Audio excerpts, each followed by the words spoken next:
First tonight, David Mallett is one of Maine's finest folk musicians. For more than 4 decades, he's written songs for other artists and has made a name for himself as a singer. Despite traveling all over, Mallett and his wife Jane wanted to raise their 3 children in Maine, 2 of whom are now the frontmen of the Mallett Brothers Band.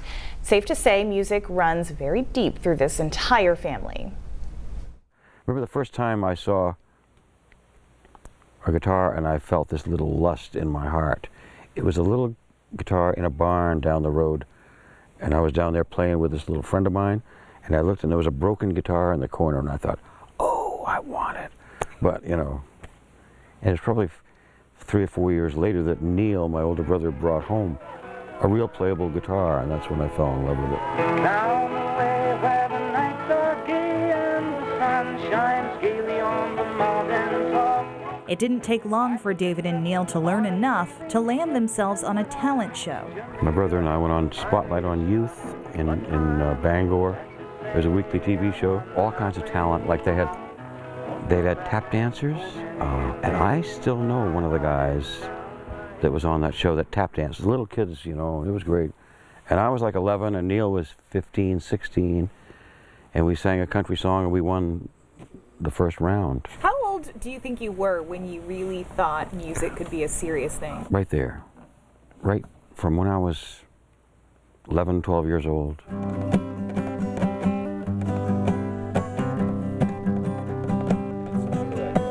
The family grew up on this farm. Yeah, my father had dairy cows.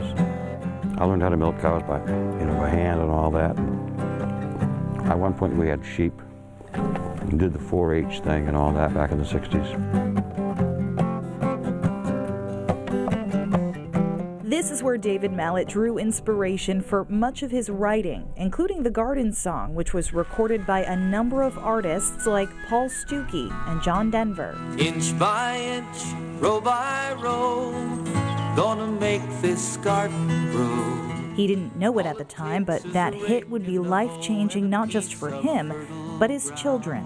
I think it was probably 2nd or 3rd grade we learned that song in music class, which, you know, jumped out to me. And of course I'm like, oh yeah, my dad wrote this one, and everybody in class was like, no, he didn't. It was here, not Nashville, the Malletts wanted to raise their children, Luke, Will, and Molly. Maine's a unique place to be from. It has a strong identity, and I feel like I'm part of that. It was a challenge, moving from a big city with lots of stuff going on to a pretty remote place here. But we did a lot of concerts, though. A lot of concerts? Oh, man. Yeah. We used to drive to Portland. Like, if it was a Tuesday night concert and it was Smashing Pumpkins in Portland, we were there. Yeah. We did a lot of driving for concerts. Yeah. So being out in the country didn't slow you down, really? Nah. Because I grew up in the country. I think you kind of did, yeah. I was on the cusp. I was like 12 years old. I started 7th grade, I think, here. I was just starting to feel angsty and feeling like I was grown in the big city, and then we came up here. But I think it was an easy transition. There was kind of a short period of, oh my God. But it didn't last long. I learned to drive on that tractor right there. Despite life in a laid-back setting, it was often chaotic. You know, he was gone, he was home, we went to tons of shows. I can't even count how many of his shows I saw when I was a little kid. You know every word. These guys just know every word to every song, whether they want to or not. Yeah. It's like one of those things. Words stick. Words were always my thing. Long before the guitar was my thing, words were my thing. Yep. Yeah.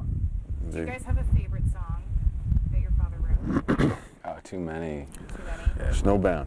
Yeah. Why is that? Yeah, right off the. He says it's because it's a minor. Yeah. It's in a minor key, and he's probably right. But it just the imagery of that one, I loved it. That one jumps out of my head immediately. And I mean, there are lots more, but that one, since I was little, I always remember thinking, yeah, that's my favorite one. Out of the distant dawn, and out of the heart of an angry man, where the frozen dreams are born, and out of the book of old-time tales, from the hills with the wind down the widow's well, covering the yard and the rusted rails I run before the storm.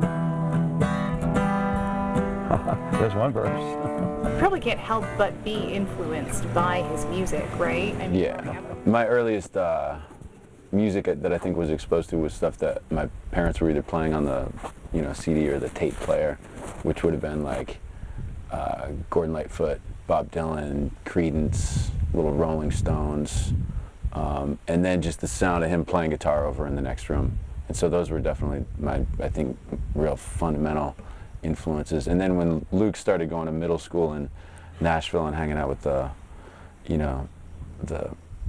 Wild Boys, listening to 9 Inch Nails and punk rock and stuff, then that seeped in, and so I think there's a lot of... These guys were into punk real strong. I mean, you were especially for a long time. Yeah, skateboarding. Everything was on 10. Yeah. As fast as... And Luke was into hip-hop really strong. Yeah. Did that surprise you? No, not really. We kind of liked... We had MC Hammer's tape, I remember. I love that. Can't touch this. Yeah, yeah, I remember that. Like Luke and Will, I grew up on the music of David Mallett, so it's funny to think about David Mallett listening to Can't Touch This. Yeah, no, those two guys growing up with that, with the punk influence, the hip hop influence, and then just hanging out at the farm in Sebec. It's a wonderful story. I love all those threads and the way they all come together. It's a wild ride. I mean, they were talking about how to do anything at all, you had to drive an hour to go anywhere. So it's amazing to think about how they tour the country now. So our conversation continues tomorrow with more of a focus on the Mallett Brothers Band and how they were influenced by their father's musical life. Also a tour of the Mallett family complex in Sebec and typical embarrassing dad stories, how one angry David sparked a phrase that his sons would never live down in school. Can't wait to see that. It's all coming up tomorrow on 207.